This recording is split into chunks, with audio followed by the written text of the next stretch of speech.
Hello again, this is Alex from phpacademy.org producing this video for the New Boston.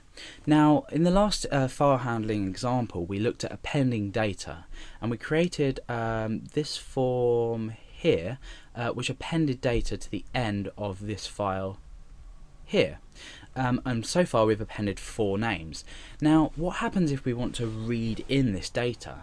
I want to read in each name and display them to the user. And what we're going to do is we're going to create this inside this process here. So when they submit a new name, it just reproduces a list of the current names. And I don't want to reproduce a list of it on a line-by-line basis. I want to produce it separated by commas.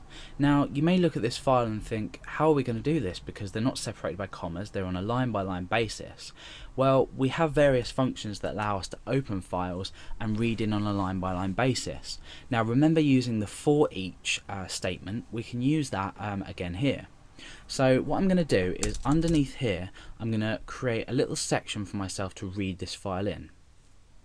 In fact, we can do it under the F close. It'd probably be a lot better. So let's create a variable called readIn. This is going to be using the file function.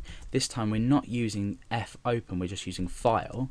And what we can do is we can specify a file here, and we're going to specify the file type of R, so we're reading that data in. So that is obviously going to be names.txt. So let's just add another name to the list and just double check if this works properly. Sandra, click submit. Expects parameter 2 to be long. Oh, right, okay, so let's get rid of that. So we're basically just reading this in, we're using the file function to read this in. There's no need to use this. Because we're reading in on a line-by-line basis, we're using this file function rather than fopen.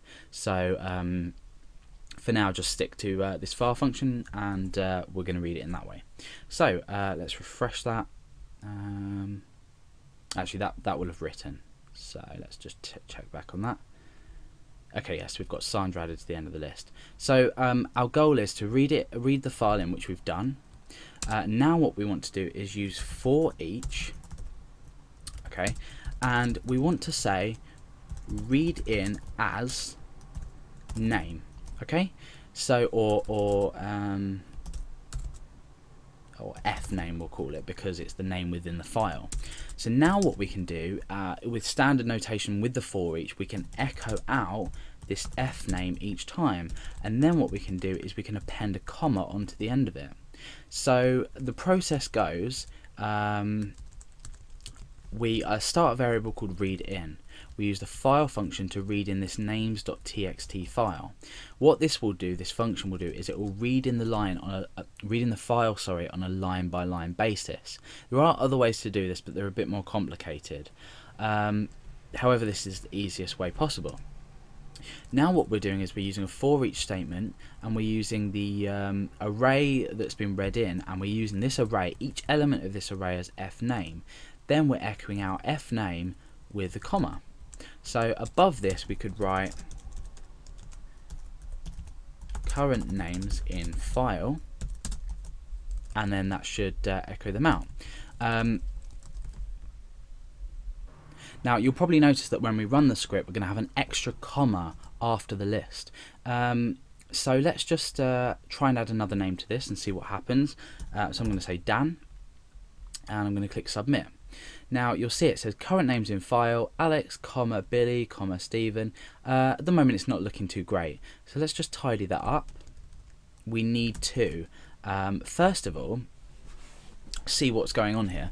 Now Alex has a space after it, as does Billy, as does every other name in the list, and we can use a function called trim to trim this down, and this removes white space from the start and the end of our name, as well as any other special characters.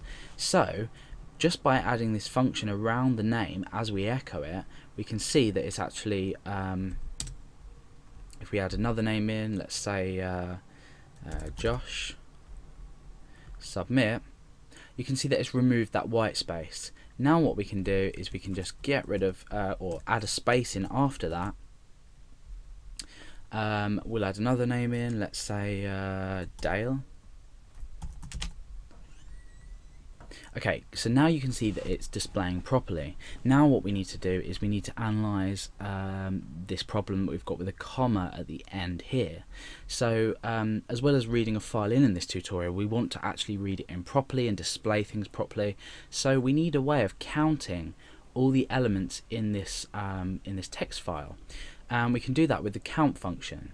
So I'm going to create a new variable here called readIn count, and that's going to equal count, the function count, and we're going to input the readIn array, which is created from this here. So we're counting the values in the array. Now what we can do is get rid of this, and we can start an if statement here. Now I'm going to say if count doesn't equal readIn count, and we're going to say echo comma and then a space afterwards. So what's happening here, we're counting the elements in the array, and each element in the array is a name, so we're counting the names essentially. Let's just declare this count variable up here as 0. Okay, so if count, which is this here, doesn't equal readIn count, then echo that. Then we need to count plus plus at the end, so we're incrementing this count value each time. This will be 0, 1, 2, 3, all the way up to the amount of names that are in the list. Then when we reach the last one, it's not going to show the comma. So let's add another name in. Let's say Peter. Click submit. Oh, it actually has. Okay. So let's fix this. So if count, let's think about this logically. If count doesn't equal readIn count, if count is smaller than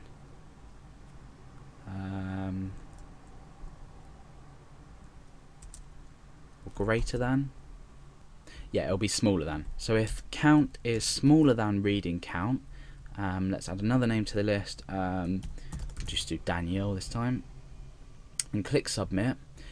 Oh dear. Okay. Count